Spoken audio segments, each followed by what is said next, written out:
Olá, hoje eu trago para vocês algumas questões direcionadas principalmente à minha turma de Psicologia Organizacional do Trabalho que fez prova com essas questões justamente, mas também pode servir para pessoas que estejam estudando além desse tema de POT também, gestão de pessoas. Então são questões inéditas que eu mesmo criei, de repente pode ajudar quem está estudando, por exemplo, para concurso público. Na hora de preparar, eu acabo me inspirando em algumas questões de bancas, até para preparar a minha turma para possíveis processos seletivos que podem participar após se formarem. Vamos lá. A primeira questão é sempre importante se atentar ao comando. Não é exemplo de boa prática relacionada à qualidade de vida no trabalho, ou seja, 5 alternativas para escolher a que está errada. A primeira delas, proporcionar reestruturações no ambiente de trabalho, por exemplo, aumentar oportunidades de escolha, minimizar tarefas repetitivas. Isso aqui é uma boa prática para diminuir a monotonia, ter mais autonomia. Então essa aqui tá certa. Ele quer o enunciado pede a errada, relembrando. Agora a alternativa B, liderança que reconhece o esforço e oferece recompensas adequadas. Por exemplo, atua com ética, justiça e faz críticas construtivas. Vocês percebem alguma coisa errada nessa questão? Tá correto também. Assim que deveria. Seria muito melhor se as lideranças se comportassem dessa maneira. Infelizmente não acontece em muitos casos.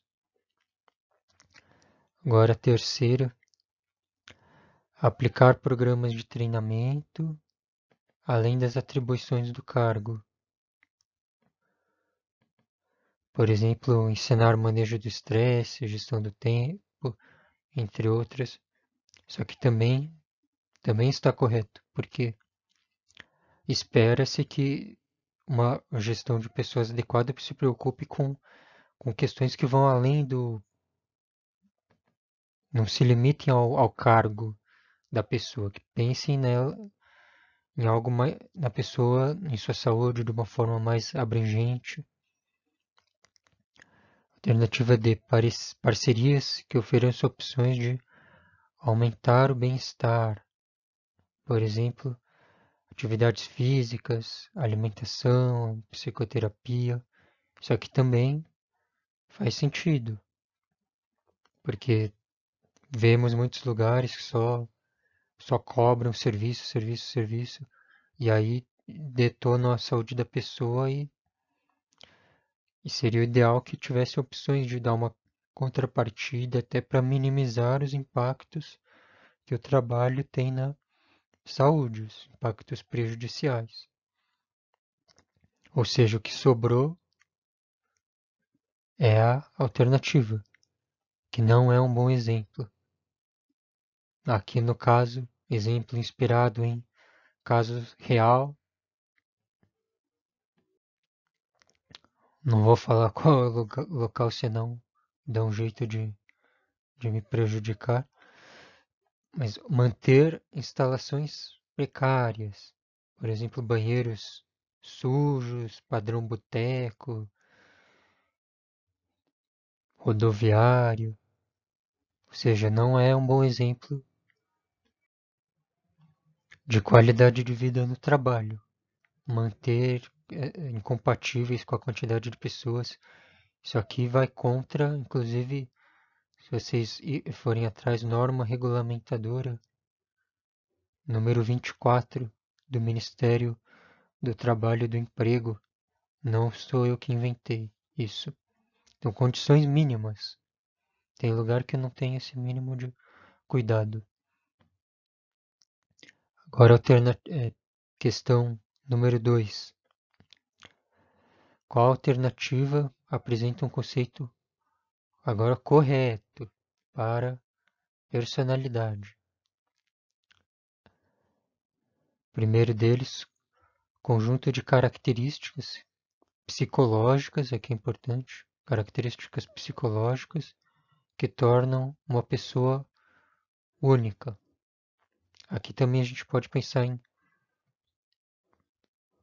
tem personalidade em outros animais também, mas vamos nos atentar ao gestão de pessoas, né? Então, dentro desse contexto, é uma alternativa que faz sentido. Porque quando a gente fala de características que não são psicológicas, entra um conceito mais abrangente que é das diferenças individuais. Mas aqui, como ele está pedindo personalidade, aqui é suficiente a gente pensar apenas nas características psicológicas. Então tem outros conceitos de personalidade também, mas aqui está pedindo um conceito. Então não é todos os conceitos, apenas um que seja válido. Vamos para as outras para mostrar por que essa é a alternativa correta. Então, B. Característica das organizações, que pode ser classificada em 3 tipos: externo, misto e interno. Isso aqui não é personalidade. Isso aqui é um conceito correto, mas ele é para recrutamento. Então, é um outro assunto. A questão pergunta sobre personalidade. Agora, C. Processos de ensinar aos empregados, novos empregados, habilidades para desempenhar seus cargos. Isso aqui é um conceito de treinamento, e como eu falei em outra oportunidade, não é um conceito muito interessante, porque treinamento a gente pode ensinar também os empregados que têm mais tempo de casa. Letra D. Característica que não acrescentem nada na atuação em psicologia organizacional do trabalho, mesmo sendo uma das especialidades no estudo da psicologia. Então, personalidade é justamente uma das especialidades da psicologia, porque ela acrescenta, sim, tem contribuições muito importantes. Então, esse não estraga a alternativa. E a E também não faz sentido, todas estão corretas, vimos que só tem uma. Alterna... Questão número 3. Questão 3. Sobre os questionários, assinale a alternativa correta. Só servem para enrolar os candidatos durante a avaliação de desempenhos? Será que não tem nenhuma finalidade útil? Vimos que não é isso. Vantagens. Não existem vantagens, pois é impossível utilizar profissionalmente em psicologia organizacional e do trabalho, pois pessoas, grupos e organizações sempre têm medo de responder, pois podem sofrer retaliações. Esse final até pode ser verdadeiro, porém, falar que não existem vantagens no uso de questionários é uma coisa muito restritiva, ou seja, não está correto a alternativa. Próximo. Alternativa C. Só servem para enrolar os candidatos durante os processos seletivos, pois os resultados já estão decididos de antemão.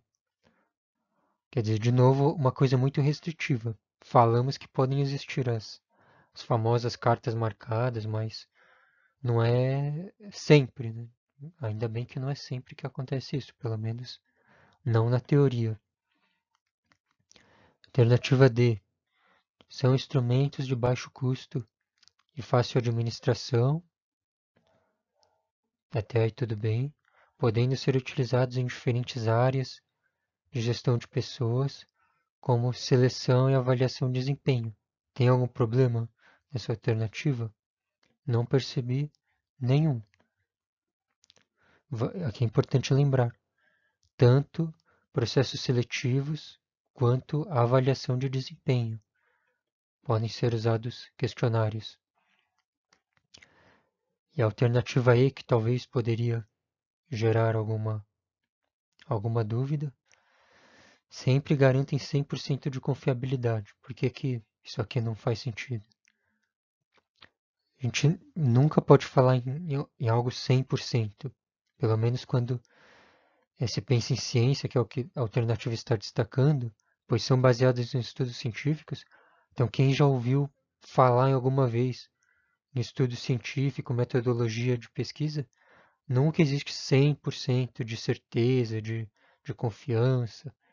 Sempre há uma margem de erros. Trabalha-se sempre para diminuir isso, mas 100% não existe. Por isso está errado. 4. Sobre erros na avaliação de desempenho, assinale a incorreta. Vamos analisar as alternativas. A. Leniência ocorre quando a avaliação é mais favorável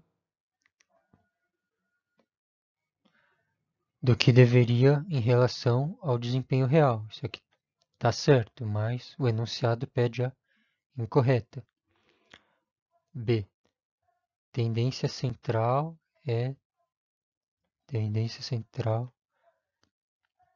ocorre quando a avaliação é mais favorável do que deveria em relação ao desempenho real? Não necessariamente.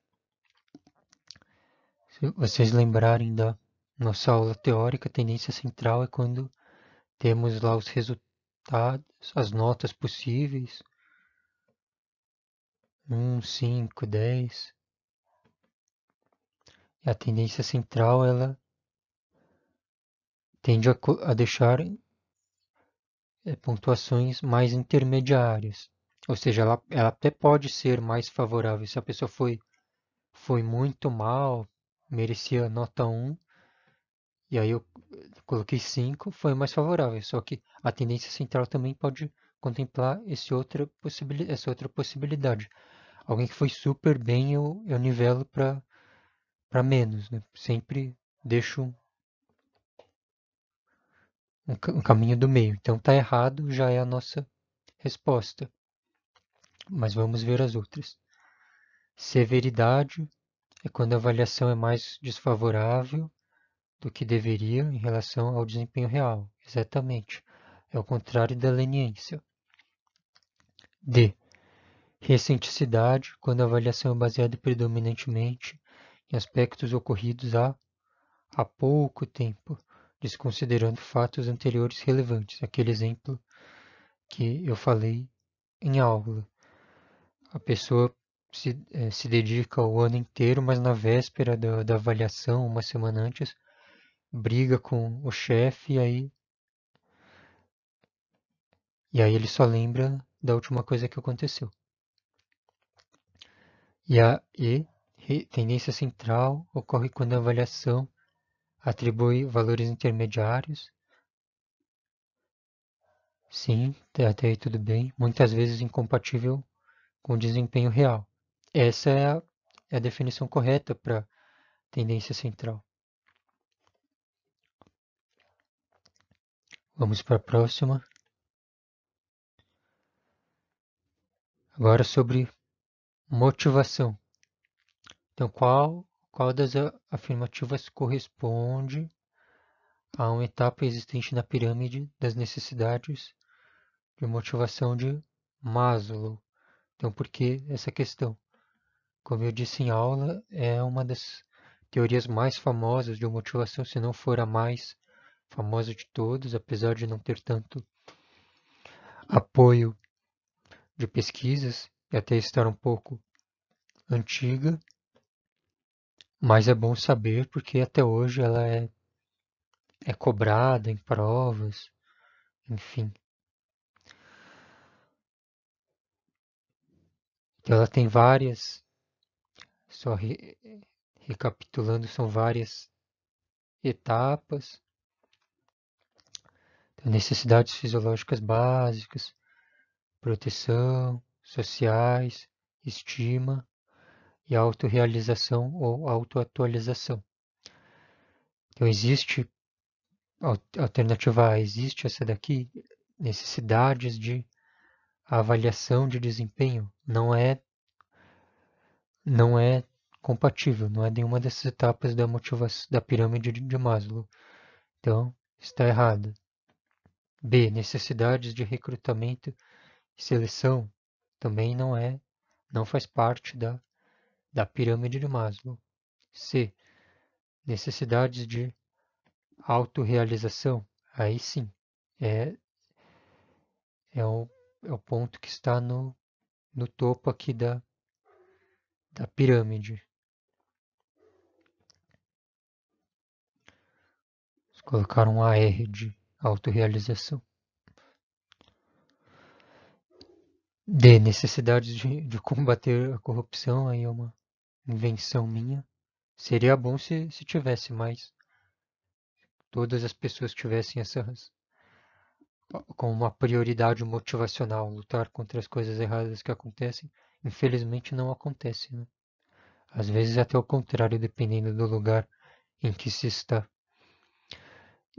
Assim como essa necessidade de quebrar regras também não existe nenhum modelo teórico, pelo menos que eu conheça, que se fale sobre uma motivação nesse sentido. Então a nossa alternativa correta é a C. Para finalizar, vamos para a sexta e última questão de múltipla escolha. Então, qual das afirmativas não é um exemplo de possível resolução de conflitos? Essa talvez tenha sido um pouco mais complicada para vocês, mas nós vimos na aula que ignorar a situação é uma alternativa. Você fingir que não é com você, que não se importa com o que está acontecendo. Então, agora se funciona ou não, é, não sabemos se vai funcionar ou não, mas é uma possível solução para conflitos. Persuadir pessoas a adotarem uma posição também é uma forma de solucionar os conflitos. Pode não ser a melhor, depende do cenário, mas é uma forma de resolver, ou tentar resolver pelo menos. Se buscar um acordo, também tentar dialogar, conversar, pedir ajuda de terceiros também. Nós vimos a triangulação, mediação de conflitos, ou mesmo alguém atuando como se fosse um papel de juiz. Agora, a E, que é a nossa alternativa incorreta, competição por recursos.